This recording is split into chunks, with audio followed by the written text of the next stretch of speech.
नमस्कार। तो आज सबसे पहले बात करते हैं हम RH फैक्टर की, जिसे हम डी एंटीजन के नाम से भी जानते हैं। किसके नाम से? डी एंटीजन के नाम से भी। तो RH फैक्टर जो था उसे 1940 में लैंडस्टीनर और वीनर ने इसको खोजा था, और ये एक विशेष प्रकार की प्रोटीन है जिसे सबसे पहले इन्होंने रीसस बंदर में देखा था। जब ये रीसस बंदर का सैंपल ले रहे थे ब्लड का, तो उन्होंने देखा कि ये जो उनकी आरबीसी थी, तो ये मान लीजिए ए ब्लड ग्रुप हो गया इस तरीके से। तो इसके बीच में एक अलग तरीके की आकृति उन्होंने देखी। तो ये अलग तरीके की जब आकृति उन्हें दिखी तो उनके मन में उठा प्रश्न कि क्या ये और भी बंदरों में है। तो उन्होंने बहुत से बंदरों पर फिर से ब्लड का सैंपल लिया और फिर से स्टार्ट कर दिया खोजना। तो उन्होंने पाया कि कुछ बंदरों में ये वाली आकृति थी और कुछ बंदरों में ये आकृति नहीं थी। चूँकि सबसे पहले इसको RH फैक्टर को रीसस बंदर में देखा गया था, तो इसीलिए इस आकृति का नाम दे दिया RH फैक्टर। फिर उनके मन में एक और जिज्ञासा उठी, क्या ये इंसानों में भी है? तो सेम इसी बात को आप समझेंगे कि हमने आपको बताया था कि A blood group, B blood group, O blood group और AB ब्लड ग्रुप, ये 4 प्रकार के ब्लड ग्रुप होते हैं। तो आप भी जब लैब वगैरह में टेस्टिंग कराने गए होंगे तो कभी उस पर एक और चीज़ लिखी होती है कि A पॉजिटिव, B पॉजिटिव, ये चीज़ लिखी होती है पॉजिटिव, और किसी किसी के ब्लड ग्रुप पर A नेगेटिव भी लिखा होता है। तो इसका अर्थ है कि जिसमें RH फैक्टर पाया जाता है तो उसको हम पॉजिटिव कर देते हैं, और जिसमें RH फैक्टर नहीं मिलता है उसे हम नेगेटिव कर देते हैं। मान लीजिए मेरा रक्त का जो ग्रुप है वो है A ब्लड ग्रुप है, ये इसमें A एंटीजन मिल रही है। अगर मेरे ब्लड ग्रुप में ये RH फैक्टर यानी कि RH फैक्टर नहीं है तो मेरा ब्लड ग्रुप हो गया A नेगेटिव। और मान लीजिए किसी दूसरे का जो ब्लड ग्रुप है वो भी A है। मान लीजिए कि कोई दूसरा एक और टेस्ट कराने गया लैब में और उसका ब्लड ग्रुप भी A है, लेकिन उसमें ये RH फैक्टर इस तरीके की आकृति, मान लीजिए ये RH देखा और ये उपस्थित है RH फैक्टर, इसमें RH फैक्टर उपस्थित नहीं है, तो इसमें उपस्थित है तो इसको हम बोलेंगे A पॉजिटिव। तो सिंपल सी बात है, जिसमें RH फैक्टर जिस ब्लड ग्रुप में होगा तो वो होगा पॉजिटिव यानी कि उसमें उपस्थित है, और जिसमें नहीं होगा तो वो होगा नेगेटिव। तो ये एक एग्जाम्पल के थ्रू मैंने आपको यहाँ समझाया। तो वर्ल्ड में 85% जो इंसान हैं वो RH पॉजिटिव हैं। मतलब इससे हमें क्या पता चलता है कि मोस्टली लोग पॉजिटिव होते हैं। और भारत में ये गलत लिख गया है, यहाँ RH पॉजिटिव आएगा, और भारत में 94% RH पॉजिटिव इंसान हैं। अर्थात पूरे संसार में 85% RH पॉजिटिव है, यानी कि जिनके ब्लड ग्रुप में RH फैक्टर है, और 94% इंसान ऐसे हैं भारत में ही जो RH पॉजिटिव है, यानी कि मोस्टली जनसंख्या कैसी है? RH पॉजिटिव की है। जब भी हम रक्तदान करते हैं तो ब्लड ग्रुप तो मिलाएंगे ही कि A है या B है या AB है या O है। उसके साथ साथ ये भी देखा जाता है कि उसमें RH फैक्टर प्रेजेंट है या नहीं। तो ये बात आपके समझ में आ गई होगी, समझ रहे होंगे इस बात को। तो अब बात करते हैं हम यूनिवर्सल डोनर की। तो यूनिवर्सल डोनर का मतलब है कि वह इंसान जिसका रक्त सभी के काम आ सके। अर्थात ये रक्त समूह एक ऐसा रक्त समूह है, यानी कि O नेगेटिव एक ऐसा रक्त समूह है जो A वाले को भी अपना रक्त दे सकता है, खून दे सकता है, B वाले को भी दे सकता है, AB वाले को भी दे सकता है। तो ये जो मान लीजिए एक ऐसा इंसान है जो केवल देने पे विश्वास करता है, और केवल ले किससे सकता है? केवल O नेगेटिव वाले से ही ले सकता है। इसे हम हिंदी में बोलते हैं सर्वदाता, यूनिवर्सल डोनर इंग्लिश में बोलते हैं।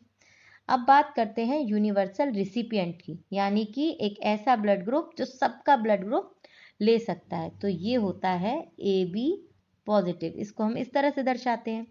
तो ये ब्लड ग्रुप जिस भी इंसान का होगा तो वो इंसान ए वाले का भी ब्लड ले सकता है, बी वाले का भी ब्लड ले सकता है, और ए बी का तो वो ले ही सकता है क्योंकि उसका खुद का वही ब्लड ग्रुप है, और ओ का भी ले सकता है क्योंकि ओ जो है वो सबको दे सकता है, लेकिन ले किसका सकता है? केवल ओ नेगेटिव वाले का। अब बात करते हैं एक टर्म की, एरिथ्रोब्लास्टोसिस। तो इसे ऐसे समझें कि यदि पिता है कोई, जो पिता है वो RH पॉजिटिव है और माता है वो RH नेगेटिव है, तो जो इनकी पहली संतान होगी तो वो तो जीवित रहेगी, लेकिन जैसे ही दूसरी संतान या तो इनकी मृत पैदा होगी या पैदा होने के तुरंत बाद मर जाएगी। तो इस टर्म को हम बोलते हैं एरिथ्रोब्लास्टोसिस। मान लीजिए पिता RH पॉजिटिव है, माता RH नेगेटिव है, मैं फिर से समझा रही हूँ इस टर्म को, और तो इनकी पहली संतान तो जी जाएगी, लेकिन जो दूसरी संतान है वो तो या मृत पैदा होगी या फिर कैसी, पैदा होने के बाद ही मर जाएगी। तो इस कंडीशन को हम बोलते हैं एरिथ्रोब्लास्टोसिस।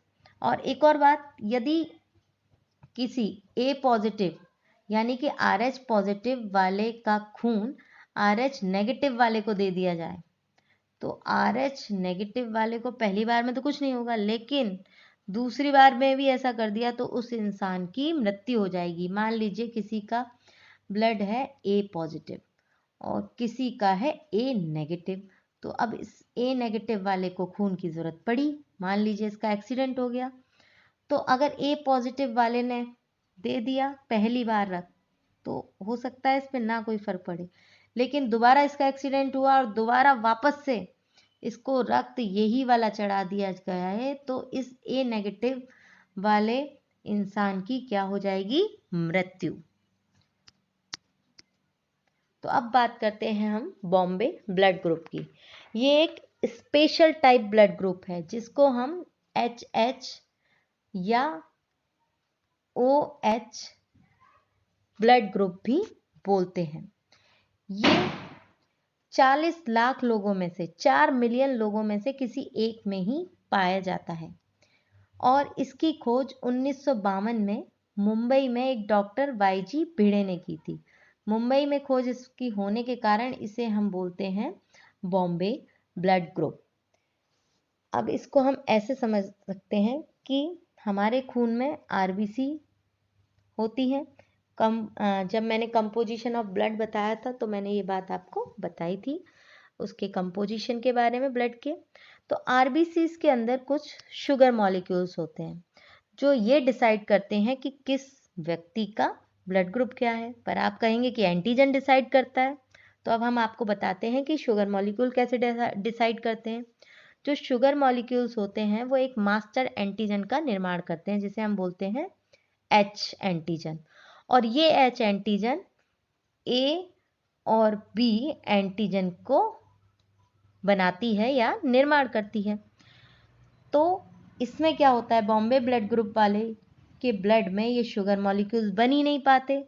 जब ये शुगर मॉलिक्यूल्स नहीं बन पाते तो इनमें H एंटीजन भी नहीं बन पाता है, और जब H मास्टर एंटीजन नहीं बनेगा तो इसमें A एंटीजन भी नहीं बनेगा, ना ही B एंटीजन बनता है, और वो किसी ब्लड ग्रुप में आते ही नहीं है। लेकिन इनके जो प्लाज्मा होता है, इन बॉम्बे ब्लड ग्रुप, मैंने आपको बताया था कि प्लाज्मा में ही RBC, WBC, प्लेटलेट्स पड़ी रहती हैं। तो जो प्लाज्मा होता है उसमें एंटीबॉडीज होती हैं A, B और H। तो ये एंटीबॉडीज होती हैं इनकी, ये हमारी तरह सामान्य होते हैं, ऐसा नहीं कि इन्हें अलग देखते ही पहचान देते हैं कि लाल पीले होते हो, ये हमारी तरह ही सामान्य रहते हैं। पर इनके साथ एक बड़ी बात है, हम बोलते हैं कि O नेगेटिव बहुत ही रेयर ब्लड ग्रुप है, लेकिन ये उसका भी दुर्लभ से दुर्लभ है। इसे rarest of the rare blood group में कहा जाता है, क्योंकि इसका भी मिल पाना O नेगेटिव से भी ज़्यादा मुश्किल है। एक बार म्यांमार में किसी की दुर्घटना हो गई थी किसी मरीज के साथ, तो भारत से इस ब्लड ग्रुप को मंगाया गया था, क्योंकि ये ब्लड ग्रुप रेयर से भी रेयर है, दुर्लभ से भी ज़्यादा दुर्लभ है। तो ये जानकारी आपको अच्छी लगी होगी, आशा करती हूँ। अब बात करते हैं ब्लड डिटर्मिनेशन की। तो ब्लड डिटर्मिनेशन में हम चीज़ों को समझें। तो देखें कि मान लीजिए किसी जोड़े से समझ गए होंगे, एक मेल और फीमेल के बीच शादी होती है, तो वो जोड़ा, या तो मान लीजिए किसी मेल का रक्त है ए समूह और किसी फीमेल का बी रक्त समूह है, या फिर इसके उल्टा भी मान सकते हैं कि फीमेल का ए ब्लड ग्रुप है और बी का जो बी है वो मेल ब्लड ग्रुप है। तो इनकी जो संतान होगी तो वो कौन से ब्लड ग्रुप की पैदा होगी? तो हमेशा एक बात ध्यान रखेंगे, जो इनकी संतान होगी वो ए की भी हो सकती है, बी की भी हो सकती है, ओ की भी हो सकती है। मतलब उस संतान के अंदर ए ब्लड ग्रुप भी हो सकता है, बी ब्लड ग्रुप भी हो सकता है, ओ ब्लड ग्रुप भी हो सकता है, और कौन सा ब्लड ग्रुप रह गया? A B. तो ए और बी अगर किसी पेयर में, यानी कि मान लीजिए माता का ब्लड ग्रुप ए है, पिता का ब्लड ग्रुप बी है, तो इसकी होने वाली संतान में कौन सा ब्लड ग्रुप होगा? ए भी हो सकता है, बी भी हो सकता है, ओ भी हो सकता है और ए बी भी हो सकता है। तो ये बात आपको ध्यान रखनी है। अगली कंडीशन है हमारी, अगर किसी जोड़े में से किसी एक का रक्त ए बी ब्लड ग्रुप है और दूसरा कोई भी है, मान लीजिए ए है या बी है, जो भी हो, ओ को छोड़कर, यहाँ हम बात कर रहे हैं अदर में ओ को छोड़कर, मान लीजिए उसका ए है या बी है, कोई भी ब्लड ग्रुप है, तो उसकी आने वाली संतान में कौन सा ब्लड ग्रुप होगा? A B A B. ये बात समझ गए? तो यहाँ हम अदर का मतलब है ए बी या बी। मान लीजिए किसी मेल का ब्लड ग्रुप है ए बी और उसकी वाइफ का ब्लड ग्रुप है ए, तो आने वाली संतानों में कौन सा ब्लड ग्रुप हो सकता है? ए बी हो सकता है, बी भी हो सकता है और ए बी भी हो सकता है। अब थर्ड कंडीशन है ओ एंड अदर की बात। अभी ये हम ए बी और अन्य ब्लड ग्रुप की बात कर रहे थे, अब बात करते हैं ओ और अन्य रक्त समूह की बात। अगर किसी जोड़े में से किसी एक का ब्लड ग्रुप ओ है और किसी का मान लीजिए ए या बी है, तो उसमें कौन से ब्लड ग्रुप हो सकता है? या तो ओ होगा या फिर वही होगा ए या बी। ये कंडीशन मैं अभी आपको और भी क्लियर कर दूंगी एग्जाम्पल के थ्रू। बस ये 4-5 कंडीशन आप ध्यान रखिए। अब नेक्स्ट है ओ और ए बी। मान लीजिए किसी एक का ब्लड ग्रुप उनमें से ओ है और किसी का ए बी है, तो ये ध्यान रखिए, कभी जब भी किसी पेयर में ओ या ए बी ब्लड ग्रुप है, मान लीजिए मेल का ओ है, फीमेल का ए बी है, तो कभी भी ये दोनों समझ लीजिए ये एक दूसरे के दुश्मन है, कि जहाँ हम दोनों होंगे तो यही ब्लड ग्रुप नहीं आएंगे, ना तुझको आने दूंगा ना मैं तुझको आने दूंगा। तो कौन सा ब्लड ग्रुप आएगा? ए और बी। अब बात करते हैं सेम ब्लड ग्रुप वालों की। तो सेम ब्लड ग्रुप वालों में वही ब्लड ग्रुप आ सकता है और उसके अलावा ओ आ सकता है। अब इसको हम एग्जाम्पल के थ्रू और भी क्लियर कर लेते हैं। देखिए ये पांचों कंडीशन आप ध्यान में रखिए और देखिए इसी के थ्रू ये सारे एग्जाम्पल हल हो जाएंगे। तो सबसे पहले हम बात करते हैं ओ ब्लड ग्रुप की। तो ओ ब्लड ग्रुप और एक पेयर, ये दो एक पेयर है जिसमें से एक का ब्लड ग्रुप है ओ और एक का ब्लड ग्रुप है ए। अब बात ये वाली कंडीशन को ध्यान रखिएगा, इसी वाली कंडीशन की सबसे पहले बात हो रही है। तो इसमें या तो ओ होगा संतान में या फिर कौन सा होगा? ए होगा। इसी वाली कंडीशन को ध्यान रख रहे हैं। अब ओ और बी की बात करते हैं। तो एक पेयर में से किसी एक का ओ ब्लड ग्रुप है और किसी का बी, तो इनकी होने वाली संतान का क्या होगा? ब्लड ग्रुप ओ और बी। इसी तरीके से ओ और ए बी की बात करें तो यही वाली कंडीशन लागू हो रही है यहाँ, यानी कि ओ और ए बी के अलावा कोई भी ब्लड ग्रुप, यानी कि ए या बी ब्लड ग्रुप हो सकता है। नेक्स्ट, अगर ओ या ओ ब्लड ग्रुप है तो सेम एक ही कंडीशन ओ ही आएगा। ठीक है, यदि मान लीजिए माता का ब्लड भी ग्रुप जो है वो भी ओ है और पिता का भी ब्लड ग्रुप वो भी ओ है, तो संतान का भी ब्लड ग्रुप कौन सा आएगा? ओ ही आएगा। ये थी ओ ब्लड ग्रुप की बात। इन्हीं पांचों कंडीशन से देखिए सारे क्वेश्चन हल हो जाएंगे।